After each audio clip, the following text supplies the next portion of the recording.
बहुत समय पहले एक समृद्ध राज्य था, नवराज्य। यह राज्य सोने की तरह चमकता था, जहाँ व्यापार फलता फूलता था और लोग खुशी से रहते थे।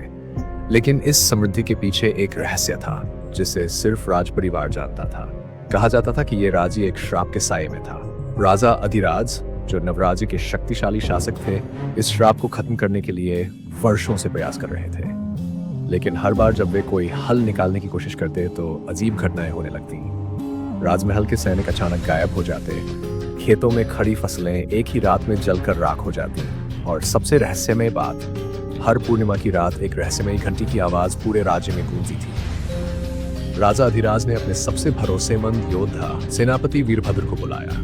वीरभद्र, इस रहस्य का कोई न कोई हल तो होगा। मैं चाहता हूं कि तुम इस श्राप की सच्चाई जानो। यह राज्य अधिक समय तक इस भय में नहीं रह सकता। वीरभद्र ने सिर झुकाया। राजन, मैं अपनी जान की बाजी लगाकर भी इस रहस्य को हल करूंगा। उस रात वीरभद्र ने राज्य के सबसे पुराने संत ऋषि वशिष्ठ से मिलने का निर्णय किया। ऋषि वशिष्ठ एक गुफा में रहते थे, जो नवराज्य से कुछ दूर थी। जब वीरभद्र वहां पहुंचे तो ऋषि वशिष्ठ पहले से ही जैसे उनकी प्रतीक्षा कर रहे थे। मैं जानता था कि तुम आओगे, वीरभद्र। वीरभद्र चौंक गए। क्या आप जानते हैं कि नवराज्य पर यह रहस्यमयी श्राप क्यों है? ऋषि ने गहरी सांस ली और बोले, यह श्राप कोई साधारण श्राप नहीं है पुत्र। यह एक ऐसी आत्मा का बदला है जिसे वर्षों पहले धोखा दिया गया था। वीरभद्र ने चौंक कर पूछा, कौन आत्मा? ऋषि वशिष्ठ ने बताया कि 100 वर्ष पहले नवराज्य में एक सिद्ध तांत्रिक काल भैरव रहा करते थे।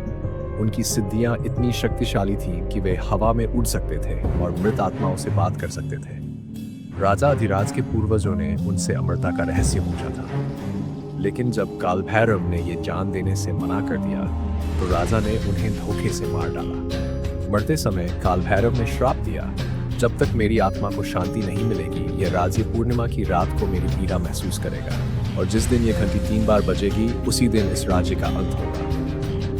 घंटी की तीसरी ध्वनि। वीरभद्र को यह सुनकर सारा रहस्य समझ आ गया। वह तुरंत महल की ओर लौटे, लेकिन जैसे ही वे पहुंचे, महल में चारों तरफ कोलाहल मच गया, क्योंकि घंटी दूसरी बार बज चुकी थी। राजा अधिराज घबराए हुए सिंहासन पर बैठे थे। वीरभद्र, हमने क्या किया? वीरभद्र ने कहा, राजन, हमें काल भैरव की आत्मा को शांति देनी होगी, नहीं तो अगली पूर्णिमा को तीसरी घंटी बजेगी और राज्य का विनाश निश्चित है। राजा ने तुरंत राजपुरोहितों को बुलाया और सबने मिलकर काल भैरव की आत्मा की शांति के लिए यज्ञ करने का निर्णय लिया। लेकिन यज्ञ शुरू होते ही हवा में अजीब सी गूंज उठी। महल की दीवारें हिलने लगीं और एक गहरे धुएं से भरी आकृति प्रकट हुई। काल भैरव की आत्मा, अब बहुत देर हो चुकी है, वह गरज उठे। राजा और वीरभद्र ने मिलकर आत्मा से क्षमा मांगी, लेकिन काल भैरव बोले, क्षमा केवल तभी मिलेगी जब कोई अपनी इच्छा से इस श्राप को अपने ऊपर ले ले। वीरभद्र आगे बढ़े और बोले, मैं ये श्राप अपने ऊपर लेता हूं।